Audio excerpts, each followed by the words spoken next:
Bismillah. Bismillahi wassalatu wassalamu ala rasulillah wa ala alihi wa sahbihi wa man walahu thumma amma ba'du. Allahumma la ilma lana illa ma 'allamtana innaka antal alimul hakim wa tub 'alaina innaka antat tawwabur rahim. فعلمنا ربنا ما ينفعنا وانفعنا بما علمتنا وزدنا علما وعملا وتقا وفهما يا رب العالمين. Jemaah salat subuh yang dirahmati Allah Subhanahu wa taala, Assalamualaikum warahmatullahi wabarakatuh.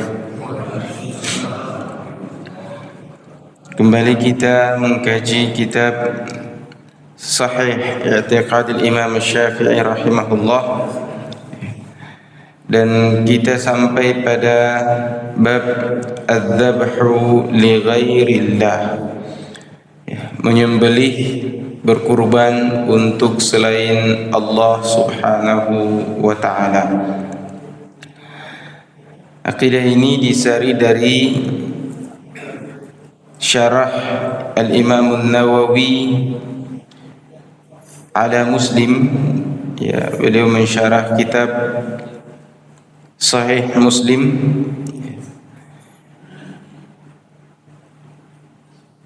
Di sini disebutkan bahwasanya Imam Asy-Syafi'i rahimahullah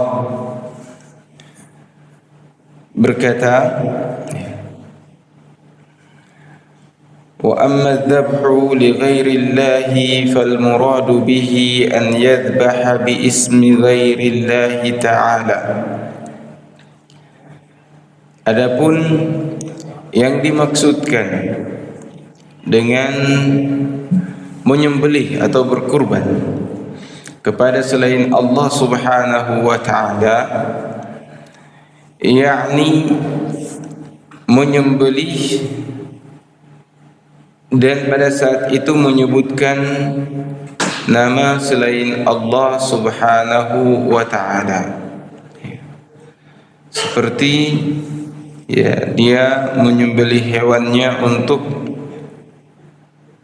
patung, kaman dzabaha lis-sanami awis salibi, atau menyembelih untuk ya, salib, ya, au li Musa, atau menyembelih untuk Nabi Musa alaihi salam, au li Isa sallallahu alaihima, atau untuk Nabi Isa alaihi salam, au lil Ka'bah, atau menyembelih untuk Ka'bah, wa nahwi dzalika, dan selainnya. Fa kullu hadza haramun, kesemuanya itu haram. Wa la tahillu hadhihi dzabihah, dan sembelihannya pun tidak boleh dimakan. Hukumnya juga tidak halal atau haram. Sawa'un kana dzabihu musliman aw nasraniyan aw yahudiyan. Ya. Dalam hal ini sama. Ya. Meskipun penyembelihnya yang menyembelih itu seorang muslim atau seorang Nasrani atau seorang Yahudi, ketika dia menyembelih dan menyebut nama selain nama Allah Subhanahu wa taala, dan tujuan dari penyembelihannya itu mendekatkan diri kepada selain Allah Subhanahu wa taala, maka haram, dan sembelihannya pun haram untuk dimakan. Nassa alaihi Syafi'i wa ittafaqa alaihi ashabuna. Al-Imam An-Nawawi mengatakan ini merupakan nas, perkataan dari Imam Asy-Syafi'i, dan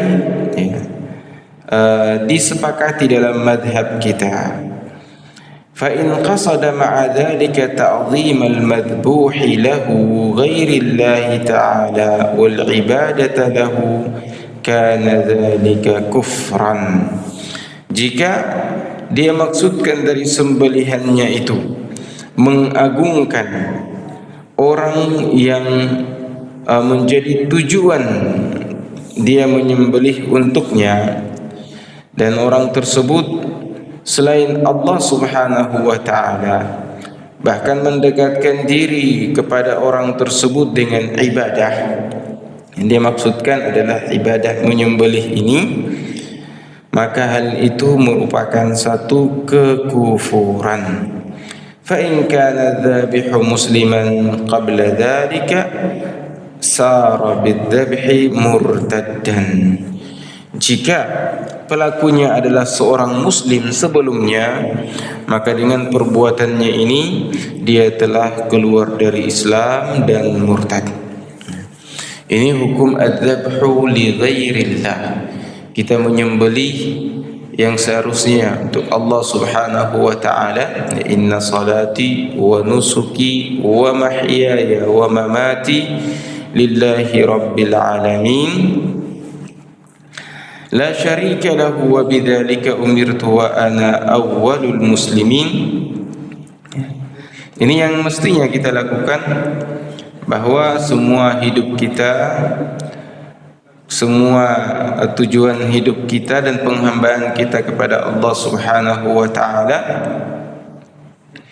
itu hanya untuk Allah saja dan tidak ada syarikat di sana. Tidak ada yang kita berikan juga kepada selain Allah Subhanahu wa taala. Wa ma khalaqtul jinna wal insa illa liya'budun. Tidaklah aku ciptakan jin dan manusia melainkan untuk mereka beribadah. Ibnu Katsir dalam tafsirnya mengatakan liya'budun liyuwahhidun. Liya'budun, untuk mereka menyembah kepadaku, artinya untuk mereka mengikhlaskan, mentauhidkan ibadah mereka semata-mata hanya untuk Allah Subhanahu wa taala saja. Dan mengikhlaskan ibadah ini adalah perintah dari Allah Subhanahu wa taala untuk kaum muslimin, dan sebelumnya untuk umat-umat sebelum kaum muslimin itu, yaitu Yahudi dan Nasrani. Wa ma umiru illa liya'budullaha mukhlishina lahuddina hunafa. Sebagaimana hal itu disebutkan dalam surat Al-Bayyinah tentang ahli kitab itu tidak diperintahkan kecuali untuk menyembah Allah Subhanahu wa taala dan memurnikan penyembahan mereka hanya untuknya saja. Nah, di sini Al-Imam An-Nawawi mengatakan tahrimud dzabh li ghairillah, diharamkannya kita menyembelih kepada selain Allah Subhanahu wa taala. Ada satu pohon yang besar, yang angker, untuk menjaga keselamatan penduduk, kita menyembelih sapi di situ dalam rangka mendekatkan diri kepada ruh yang ada pada pohon tersebut, atau penunggu atau jin yang menempati tempat itu. Nah, maka ini masuk ke dalam kesyirikan dan tidak boleh. Hewan sembelihannya juga tidak boleh dimakan. Jika penyembelihnya sebelumnya adalah seorang muslim, maka dengan perlakuan tersebut dia telah keluar dari Islam. Taib.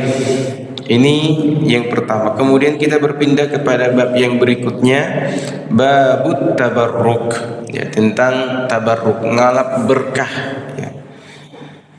Inna Syafi'iyya innama wada'a al-kitaba ala Malik annahu balaghahu anna bil Andalus ummatan li Malik, yakni qalan suwa yustaqa biha. Al-Imam Asy-Syafi'i rahimahullah menulis kitab dan memberikannya atau menyerahkannya kepada Malik, imamnya atau gurunya, dikarenakan sampai kepada dia berita bahwa orang-orang di Andalusia itu menjadikan songkok dari Imam Malik sebagai tempat mereka ngalap berkah ketika meminta hujan. Wa kana yuqalu lahum, lalu Imam Asy-Syafi'i mengomentari mereka, dan orang-orang di Andalus ini ketika dikatakan kepada mereka qala Rasulullah sallallahu alaihi wasallam, hadis Nabi seperti ini, Rasul bersabda seperti ini, fayaqulun, maka mereka akan mengatakan qala Malik, akan tetapi Imam Malik berkata demikian. Faqala Syafi'i, maka Imam Asy-Syafi'i berkata, inna Malikan adamiyyun qad yukhti'u wa yaghlab. Sungguhnya Imam Malik itu seorang manusia, terkadang salah dan terkadang keliru. Falladhi da'ahu ila an wada'a alaihi hadzal kitab, sehingga yang menjadikan Imam Syafi'i atau yang melatar belakangi penulisan Imam Asy-Syafi'i terhadap kitab tersebut, dzalika wa kana yaqul, itulah sebabnya dan Imam Syafi'i selalu berkata, karihtu an af'ala dzalika walakinni istakhartu Allah fi dzalika sanata kadza. Aku sebenarnya merasa berat untuk melakukannya, untuk menulis kitab yang mengkritik padanya orang-orang yang ada di Andalusia sana, yang terlalu fanatik terhadap gurunya Imam Syafi'i tersebut. Padahal Imam Syafi'i termasuk murid-murid terdekatnya dan tidak melakukan hal demikian. Imam Syafi'i mengatakan setelah setahun atau sejak setahun lalu saya beristikharah kepada Allah Subhanahu wa taala hingga kemudian saya menuliskan kitab tersebut. Ini ditulis oleh Imam Al-Baihaqi pada Manaqib Al-Imam Syafi'i, bahwa anna Aba Yahya Zakaria bin Yahya As-Saji haddathahu bihi al-Masriyun, bahwa Imam Yahya Zakaria bin Yahya As-Saji, orang-orang Mesir menceritakan hal ini kepadanya. Dan Mesir yang dimaksudkan wal Masriyun alladhina dzakarahum As-Saji hum syuyukhuhu min ashabi Syafi'i, adalah syekh-syekh dari murid-muridnya Imam Asy-Syafi'i. Karena As-Saji yarwi anhum Kar-Rabi' wal Muzani wa Yunus wa ghairihim. Karena Abu Yahya Zakaria bin Yahya As-Saji ini meriwayatkan dari murid-muridnya Imam Asy-Syafi'i seperti Ar-Rabi' bin Sulaiman Al-Muradi, kemudian Al-Imam Al-Muzani dan Yunus bin Abdi Matta dan seterusnya. Yunus bin Abdul A'la dan seterusnya. Baik. Nah, ini bab tentang tabarruk. Tabarruk itu artinya meminta berkah. Dan tabarruk itu ada dua kategorinya. Ada tabarruk yang disyariatkan dan ada tabarruk yang tidak disyariatkan. Apa yang menjadi pembeda antara keduanya? Yang menjadi perbedaannya pada dalil, adakah atau tidak, dan jikalau ada maka kaifiyatnya, tata caranya. Ini yang membedakan. Misalkan Al-Quran adalah kitab Allah yang mubarak. Kitabun anzalnahu ilaika mubarakun liyadabbaru ayatihi wa liyatadhakkara ulul albab. Ya, kitab yang kami turunkan kepadamu ya Muhammad itu adalah kitab yang mubarak, untuk ditadabburi dan menjadi pengingat bagi orang-orang yang berakal. Itu Al-Quran, kitab yang mubarak. Membacanya kita mendapatkan keberkahan. Malam di saat turunnya Al-Quran juga malam yang diberkahi, Lailatul Qadar. Itu malam yang diberkahi. Siapapun yang mengamalkan Al-Quran, maka dia adalah hamba Allah yang diberkahi. Tapi kalau misalkan Al-Quran itu kita beli, kemudian setiap hari kita cium saja, kita beri minyak wangi, taruh di tempat yang tinggi, setiap hari kita cium dan bangga kalau ini dari Allah Subhanahu wa ta'ala, tapi tidak pernah kita baca, apalagi mengamalkannya,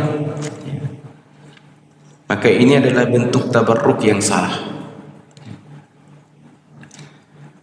Permisalannya seperti seorang yang dikirimi surat oleh presiden misalkan, lalu surat itu dia merasa terhormat dengannya, kemudian surat itu diletakkan di tempat tinggi, diberi wangian, kemudian setiap pagi dan sore dia cium surat itu, tapi isi dalam surat itu tidak dia tahu. Ya, bahkan mungkin pernah dia baca di awalnya bahwa isi suratnya, carikan saya sebidang tanah di daerahmu, nanti bulan depan saya datang. Ternyata dia tidak korek-korek itu, tidak cari sebidang tanah itu, dia hanya menciumnya saja. Tahun depan atau bulan depan datang presidennya, ditanya, mana sebidang tanah itu? Surat Anda ketika datang kepada saya itu saya merasa dihormati sekali. Saya letakkan suratmu di tempat yang tinggi, saya cium, saya beri minyak wangi. Terus mana tanahnya? Tidak ada. Berarti kamu ini rakyat yang gagal ya.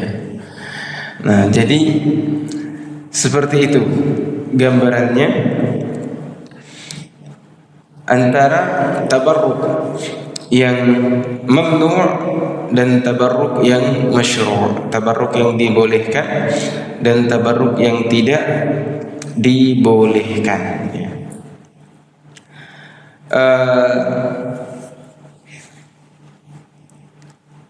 Di antaranya juga seperti minum air zam-zam. Tempat-tempat yang disebutkan dalam Al-Quran, dalam hadis Nabi Sallallahu Alaihi Wasallam bahwa dia adalah tempat yang diberkahi, dia adalah zat yang diberkahi oleh Allah Subhanahu Wa Taala. Maka inilah tempat-tempat yang boleh kita mengambil berkah darinya. Tapi perhatikan tata caranya. Tidak boleh salah. Ka'bah misalkan, tempat yang diberkahi, mengusapnya, menciumnya pada tempat-tempat yang tidak dilakukan oleh Nabi Sallallahu Alaihi Wasallam adalah cara ngalap berkah yang salah. Ya, sebagai contoh misalkan Muawiyah bin Abi Sufyan, sahabat Nabi sallallahu alaihi wasallam ini dan penulis wahyu, itu ketika datang berhaji lalu bertawaf. Ya, Muawiyah ini dari Syam atau datang dari Syam, orang Mekah, kemudian menjadi khalifah dan tinggal di Syam, lalu datang berkunjung ke Mekah, ke kampung halamannya. Sampai di Ka'bah dia cium semua sudut-sudutnya Ka'bah. Lalu ditegur sama Ibnu Abbas. Ibnu Abbas mengatakan yang dicium dari Ka'bah hanyalah Hajarul Aswad. Lalu Muawiyah mengatakan semua sudut Ka'bah ini boleh dicium. Lalu kata Ibnu Abbas, laqad kana lakum fi Rasulillahi uswatun hasanah. Sungguh pada diri Nabi kalian itu contoh pelajaran yang baik. Maka Muawiyah bin Abi Sufyan juga lalu kemudian terdiam dan membenarkan perkataan dari Ibnu Abbas tadi. Tentang yang disebutkan oleh Imam Syafi'i ini, ya, Imam Syafi'i itu sangat menghormati gurunya Imam Malik. Bahkan beliau sangat terpengaruh dengan cara metodologinya Imam Malik ini. Imam Malik sangat menghormati ilmu, sangat menghormati hadis Nabi, sangat menghormati ayat-ayat Al-Quran.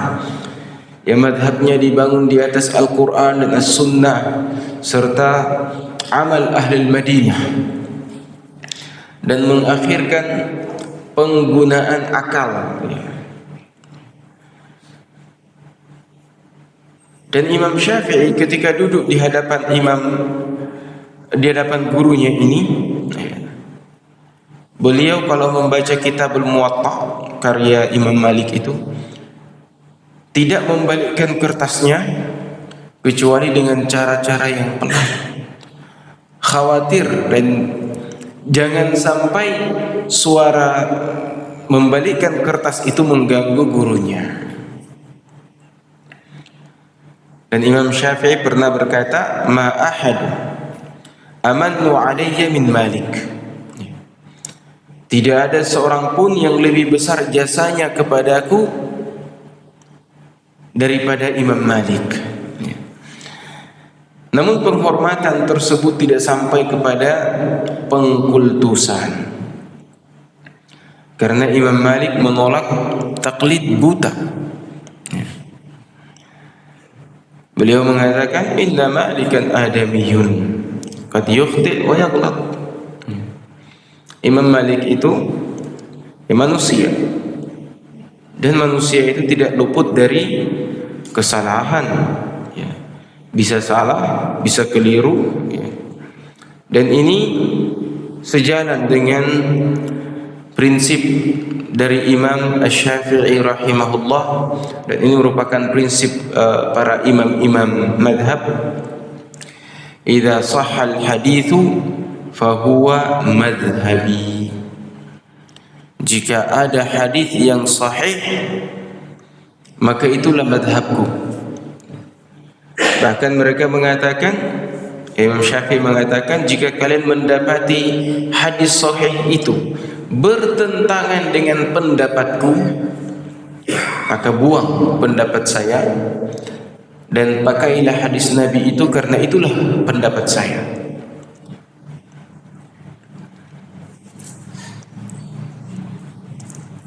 Namun bukan berarti kita tidak menghormati guru, ya. Menghormati guru itu merupakan kesempurnaan adab, ya, bahkan satu hal yang sangat dianjurkan dalam Islam. Dan bagaimana dengan mencium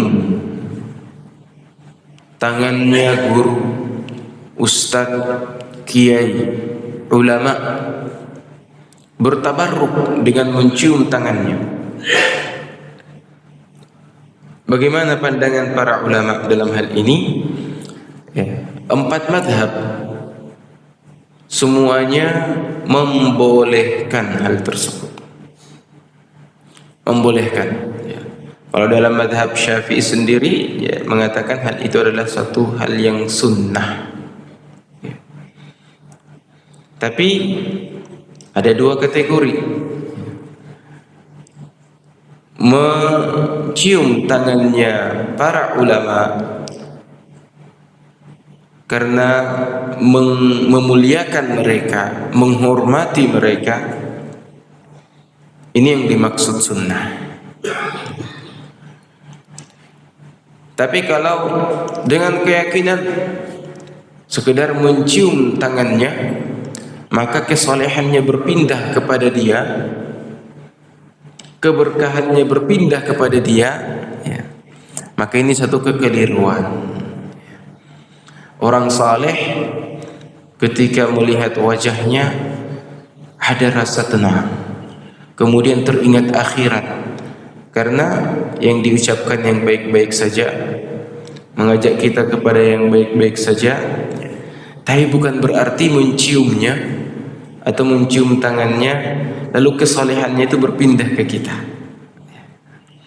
atau sedikit ilmunya berpindah ke kita. Ya, tidak seperti itu.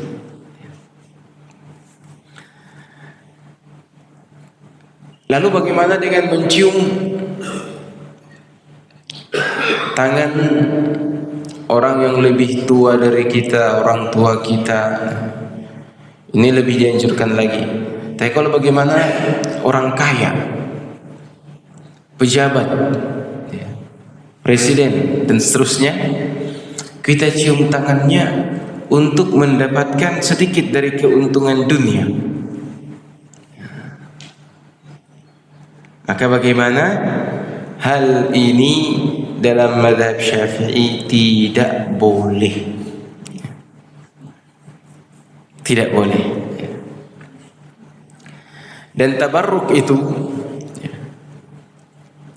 jika dia berkaitan dengan zat fisik atau yang tersambung kepada fisik tersebut, maka ada 2 pendapat dalam Islam. Ada yang mengatakan hal itu khusus untuk Nabi sallallahu alaihi wasallam saja, khusus untuk Nabi sallallahu alaihi wasallam saja. Jasad beliau, apa yang beliau tinggalkan dari pakaian atau benda-benda yang pernah beliau pakai, ya, itu bisa bertabarruk dengannya. Adapun selain Nabi sallallahu alaihi wasallam, maka pendapat ini mengatakan tidak boleh. Ini pendapat yang pertama. Dan pendapat yang kedua, boleh mengkiaskan kepada selain Nabi sallallahu alaihi wasallam, orang-orang saleh dalam hal ini. Nah, pendapat yang kedua ini, ya, disebutkan pendapat mutaakhirin, pendapat orang-orang belakangan. Yang awal-awal itu hanya melihat tabarruk jika berkaitan dengan zat, maka hanya untuk Nabi sallallahu alaihi wasallam saja. Baik, jika berkaitan dengan tempat masjid, ya, masjid ini tempat yang diberkahi. Mekah, Madinah, kemudian Al-Aqsa, ya, dan negeri-negeri yang sekitarnya, itu tempat-tempat yang diberkahi. Ardul Mubarak, ya, negeri yang diberkahi. Nah, bagaimana kita mengambil keberkahan ketika sampai di kota Mekah? Apakah semua sudut masjidnya kita cium, kita usap? Ataukah di situ tempatnya kita melakukan berbagai macam amalan kebaikan? Itulah cara tabarruk yang masyru'. Kalau cuma datang untuk mencium-cium saja setiap jengkalnya, bahkan menggunting kiswahnya, ini bukan tabarruk yang disyariatkan. tentang waktu. Karena tempat-tempat yang selain tempat-tempat yang diberkahi, ada waktu-waktu yang diberkahi. Waktu subuh seperti sekarang ini, apalagi duduk bermajlis seperti ini, kita mendapatkan keberkahan. Dan ini diantara cara tabarruk yang masyru', cara kita mendapatkan keberkahan dari Allah Subhanahu wa ta'ala yang disyariatkan. Khair, kebaikan yang banyak akan kita dapat.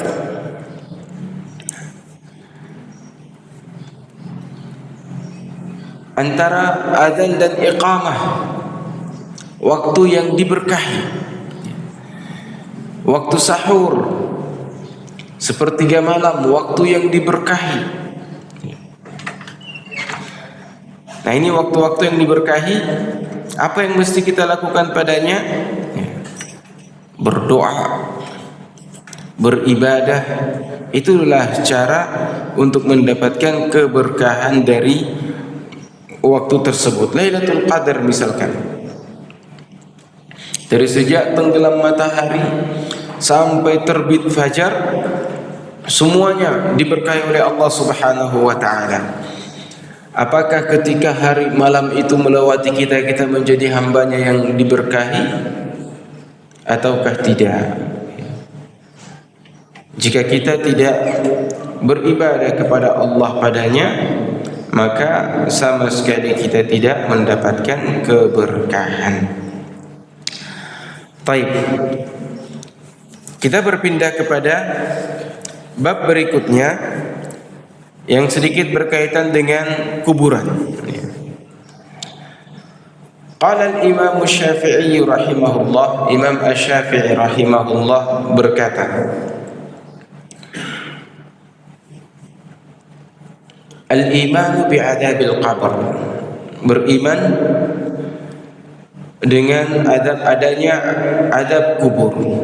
Wal imanu bil haudhi, beriman juga dengan adanya telaga yang dipersiapkan. Wasyafa'ah, dan juga syafaat. Wa khurujud dajjal, dan keluarnya dajjal.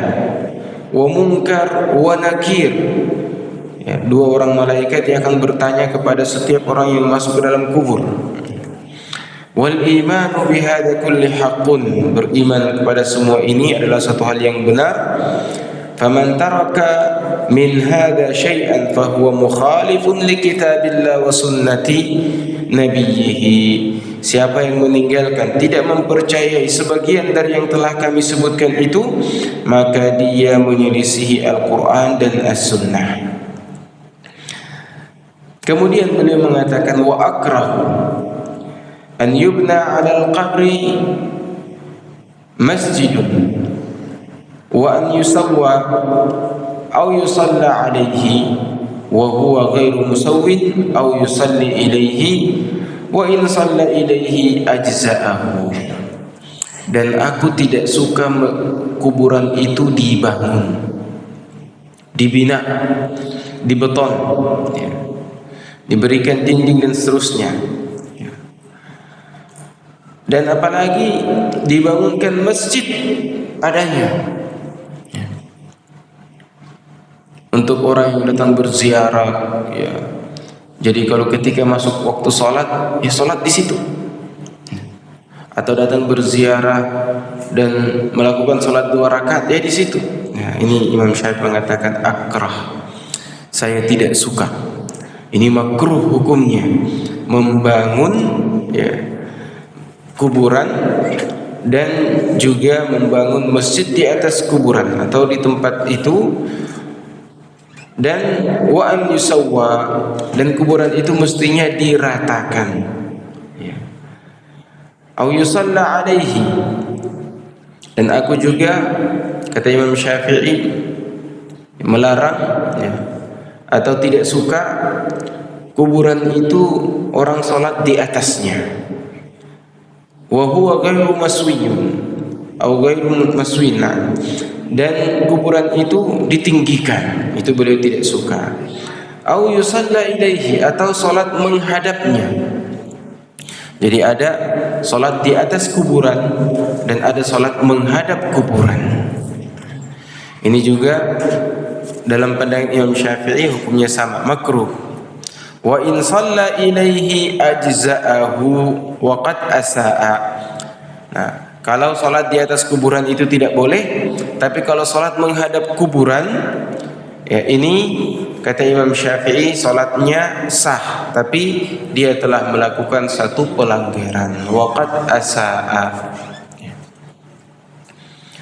Akhbarana Malik anna Rasulullah sallallahu alaihi wasallam qala, telah mengabarkan kepada kami Imam Malik gurunya bahwasanya Rasulullah sallallahu alaihi wasallam bersabda, qatalallahu al-yahuda wan nasara ittakhadhu qubur anbiya'ihim masajida. Semoga Allah Subhanahu wa taala menghancurkan Yahudi dan Nasrani yang telah menjadikan kuburan para nabi-nabi mereka masjid, tempat mereka datang menziarah dan bersujud di situ. Mendekatkan dalam rangka mendekatkan diri kepada Allah Subhanahu wa taala. Naam, tapi kuburan bukan tempat untuk bersujud. La yabqa dinani bi ardil arab. Tidak boleh tersisa tinggal di negeri-negeri Arab itu dua agama. Wa akrahu hadha li sunnah wal athar. Dan alasan saya tidak menyukai hal tersebut berdasarkan sunnah Nabi sallallahu alaihi wasallam dan athar, ya, dan keterangan-keterangan yang ada. Wa annahu kariha wallahu taala a'lam an yu'azzama ahadun minal muslimin, yakni yattakhidha qabrahu masjidan. Sehingga Imam Syafi'i itu membenci dan tidak suka, ya, jika ada seorang dari kaum muslimin yang dituakan, yang dipertuankan, meninggal kemudian diagungkan dan kuburnya dibangun masjid. Walam tu'manu fi dzalikal fitnah, selama dan hal ini boleh selama tidak ada fitnah.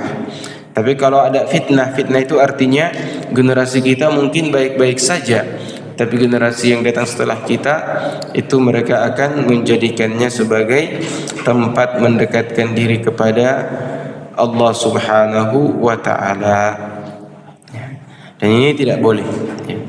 Waddalalu ala man ya'ti ba'du fakarih, dan kesesatan yang akan datang setelah generasi mereka, maka Imam Syafi'i pun tidak membencinya atau tidak memperbolehkannya. Wallahu a'lam, li'alla yuta', ya.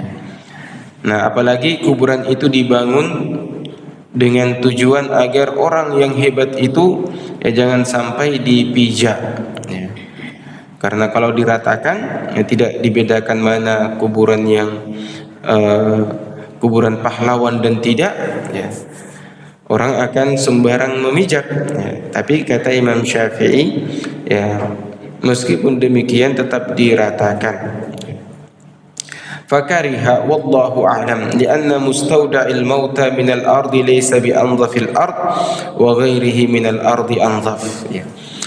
Kenapa alasan Imam Syafi'i tidak suka? Karena kuburan itu tidak suci.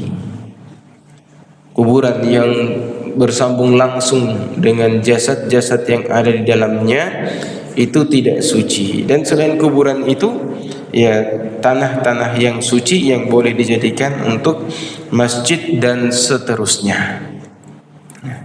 Kita dilarang untuk sholat di pekuburan, ya, karena pekuburan itu, ya, tempat yang tidak suci.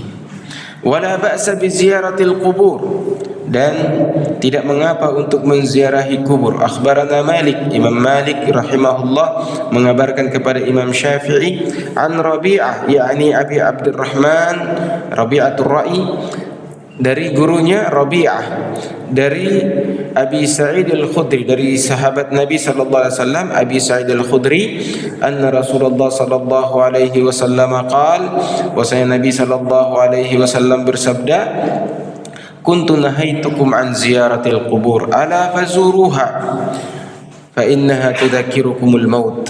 Ya, dulu aku melarang kalian menziarahi kubur, adapun sekarang ziarahilah kubur itu karena dia mengingatkan kalian kepada kematian. Wala taqulu hajra, dan janganlah kalian mengatakan hajra. Hajra itu artinya meninggalkan untuk menziarahi kubur, tidak boleh. Walakin la yuqalu 'inda hajrun minal qaul wa dzalika mithlu du'a bil wail. Sampai ke kubur tidak boleh kita mendoakan keburukan bagi penghuni kubur tersebut, watsubur wan niyahah, atau meratap di atasnya, atau memukul-mukul wajah, merobek-robek pakaian, ya, menjambak rambut dan seterusnya, itu tidak boleh. Wa amma idza zurta tastaghfir lil mayyit wa yariqu qalbuk.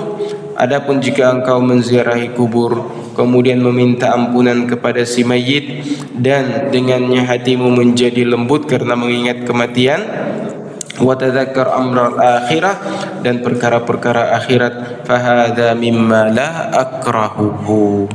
Ini di antara perkara yang Imam Syafi'i mengatakan la akrahuhu, aku tidak membencinya.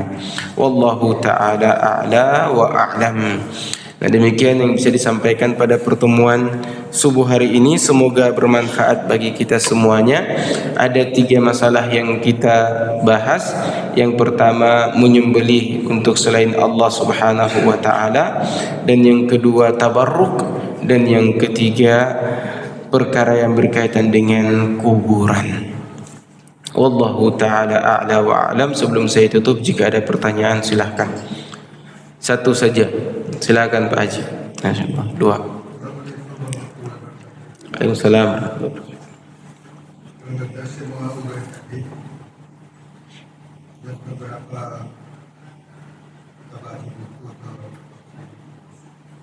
Sepertinya memang Islam ini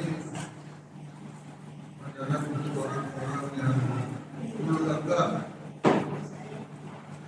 Sepertinya begitu. Dan untuk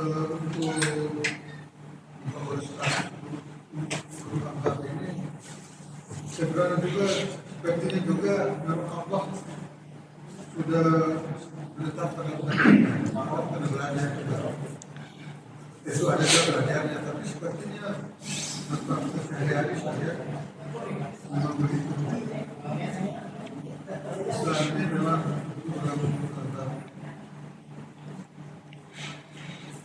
dan orang-orang Islam itu ulul albab. Orang-orang Islam itu ulul albab. Ya. Makanya yang ulul albab itu memang sepertinya Allah telah menetapkan dia memang ini memang mampu. Tapi tidak bisa kemungkinan juga.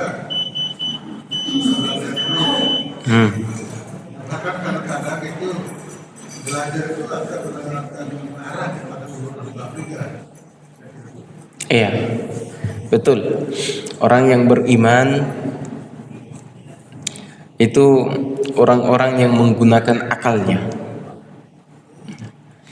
dan orang-orang yang tidak beriman itu orang-orang yang tidak menggunakan akalnya, sehebat apapun dia, sehebat apapun dia. Karena iman itu berkaitan dengan percaya bahwa ada yang mengatur dirinya, dan Allah Subhanahu wa ta'ala itu menciptakan lalu memilih, menciptakan lalu memilih siapa yang menjadi hamba-hambanya yang beriman dan siapa yang tidak. Orang-orang yang beriman itu punya sifat keadilan, dan orang-orang yang tidak beriman tidak punya sifat keadilan. Jadi ulul albab itu penekanan bagi setiap orang-orang yang beriman untuk mari kita belajar lagi. Yang tidak tahu tanya kepada orang yang tahu. Fas'alu ahla dzikr in kuntum la ta'lamun. Nabi sallallahu alaihi wasallam mengatakan, fa inna syifa'al 'ai, sungguhnya obat bagi ketidaktahuan itu adalah bertanya, ya, adalah bertanya.